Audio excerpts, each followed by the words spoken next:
I was engrossed in the television. The images on the screen had completely captivated my mind. The dramatic scenes I was watching had seized all my attention, and then, right at that moment, the doorbell suddenly rang. I was jolted back to reality. It was like a bolt of lightning struck my brain. Who could be at the door? Thoughts were racing wildly in my head. Who at this hour? How did they find me? Questions filled my mind like a storm. For a few seconds I just sat there, even thinking of not answering the door. But I knew the person at the door wouldn't give up easily. I walked to the door with heavy steps. With each step the unease inside me grew. When I peeked through the peephole, the face I saw only heightened the discomfort. Alice was standing there. Her appearance didn't surprise me all that much, but seeing her here carried more weight than I had anticipated. When our eyes met, something deep within me stirred. The temptation to not let her in and return to the TV was strong. But I knew Alice. If she had come all this way, she wasn't going to leave easily. I quietly slid the chain and slightly opened the door. Our eyes met, and her voice, cold as I remembered, said, "We need to talk." Opening that door felt like reopening old wounds from the past. With every step she took inside, the ghosts of everything we once had filled the room. Memories of that night flashed before my eyes. The night Alice changed. The night the woman I knew turned into someone completely different. It was the beginning of everything. That evening, Alice was getting ready to go out with another man, a colleague she had said, but the dress she wore told a story much more than her words. Deep down, I wasn't certain Alice was betraying me, but I knew how Sylvia's parties ended. Seeing her like that shattered everything I trusted. Yet, I didn't close the door. I let her come inside one more time. Alice walked into the living room and sat on the couch. Even as she sat, I could feel her crumbling under the weight of my cold gaze. As for me, I was completely calm and resolute. Nothing could surprise me anymore. "Can I have a glass of water?" she asked in a low voice. I headed to the kitchen, and as I poured the water, my thoughts once again took me back to the past. I remember that night clearly. When I came home from work, Alice was dressed differently than usual. It was as if she had stepped out of a magazine cover, a tight black dress, perfectly styled hair, and flawless makeup. For a moment, I paused, wondering if we had plans, but no, we hadn't planned anything. Then the words that came out of her mouth were the beginning of everything. "I have a date." In shock, I asked, "With who?" With a slight smile on her face, Alice said, "A colleague. We're going to Sylvia's birthday party. I didn't invite you because you never liked Sylvia anyway." I could barely contain the anger rising within me. Sylvia, Alice's old friend. Sylvia was the biggest enemy of our marriage. How many times had I told Alice to stay away from her? Sylvia poisoned our marriage every chance she got. I had heard countless times how she cheated on her husbands and ruined relationships. I couldn't understand why Alice continued to be friends with her. "I told you so many times, Alice, if you keep seeing Sylvia, everything will fall apart."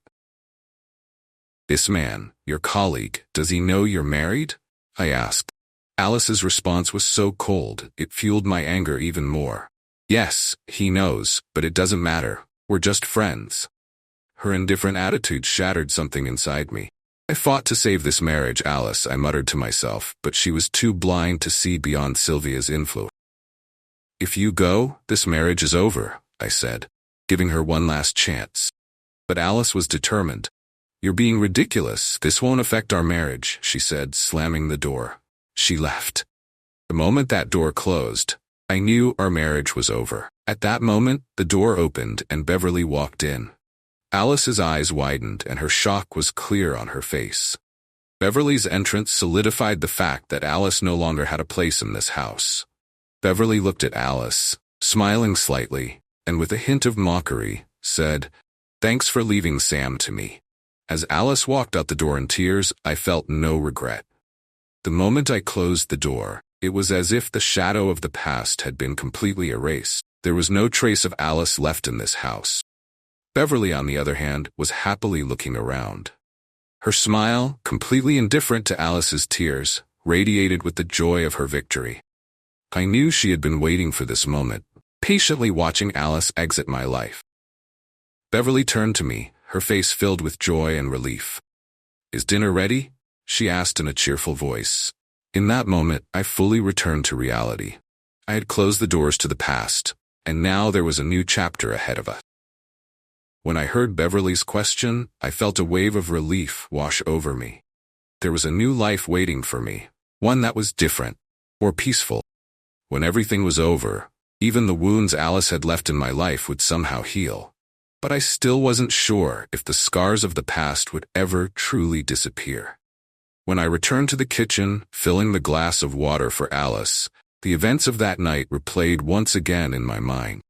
Alice leaving the house had created an emptiness in my heart, and then that midnight phone call. Sylvia's voice still echoed in my ears. "Idiot, did I wake you up? I just wanted you to know your wife finally found a real man." Listen, the sounds from the other end of the line, that was when I understood. The sounds of my wife moaning in another man's arms made everything crystal clear. Something inside me broke forever. I hung up the phone and accepted that everything was over. I handed Alice the glass of water. As I looked at her, the last remnants of emotion within me disappeared. "What do you want, Alice? Why did you come back?" I asked, my voice ice cold. "I told you what would happen the moment you walked out that door. This marriage was over." Alice looked me in the eyes and said, "You don't know what happened that night, Sam. I need to tell you everything." Alice began telling me what happened when she went to Sylvia's house that night. At first, everything seemed normal, but as the night went on, she started to feel dizzy. Sylvia had told her she drank too much and suggested she rest in a room. Alice barely made it to the bed. When she closed her eyes, she suddenly realized there were other men in the bed. She couldn't remember exactly what happened, but she recalled feeling a man touching her and hearing another voice saying, "Come on, hurry up, it's my turn." It was like a nightmare. She had tried to fight, but her body betrayed her. When Alice woke up in the hospital, they found traces of drugs in her system. Sylvia claimed she had drugged her, and what happened was beyond her control. As she tearfully told her story, she was trying to make things right. But for me, everything was already over. "You cheated on me, Alice," I said, without even looking for a glimmer in her eyes. "Even if you were drugged, you walked out that door that night, and that was when everything ended." Alice's story didn't move me at all. "Even if I believe you, you chose to walk out that door that night, and that was when everything ended for us." No matter how deep her tears were, my heart had no place left for her. Everything we built when we got married was destroyed the moment she walked out that door. Her tears no longer reached me. Alice's story lingered in my mind. As ruthless and merciless as I had been, what she said echoed deeply within me. Sylvia's plan, what Alice had gone through, it was all confusing and blurry. But one thing was certain, Alice had chosen to leave that night. No matter what, that decision had marked the end of our marriage.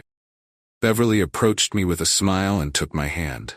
"Sam, everything's going to be okay. This is a new beginning." Her words were warm and comforting, but the emptiness inside me hadn't yet been filled. Trying not to think about Alice's story, I focused on Beverly's words. "Yes," I said in a quiet voice, "this is a new beginning, but I knew that the past never fully closes. Events happen, leave marks, and in the end, shape a person." Alice was gone from my life, but the pain she had brought would never completely fade. Even with the hope Beverly brought, I turned to Beverly, holding her hands and looked into her eyes. "It may be a new beginning. This time I want everything to be different. No more secrets, no more lies, and no more betrayals." Beverly smiled. "I want the same thing. I'll always be honest with you, Sam." At that moment, I felt a sense of relief. The shadow of Alice was now much fainter. A chapter of my life had closed, and a new one was beginning with Beverly. Yet, no matter what, the scars of the past would never fully disappear. Even though I had closed that door, the marks Alice had left in my mind and heart would always remain. Left in my mind and heart would always remain. Maybe those marks were what gave life meaning. Beverly let go of my hand and walked toward the kitchen. "Come on, "Help me get dinner ready," she said in a cheerful. At that moment, I realized that life goes on. No matter how dark the past may be, there is always a future ahead. As I stepped into that future with Beverly, dark clouds inside me began to slowly dissipate. Even though Alice's story continued to linger in the back of my mind, I was no longer part of that story. In my new life, there were new decisions and new beginnings, and perhaps most importantly, this time, felt no regret. As I joined Beverly in the kitchen, the weight of the past lifted, even if only slightly. Future, with all its uncertainties, felt lighter, more hopeful. And for the first time in a long while, I allowed myself to breathe.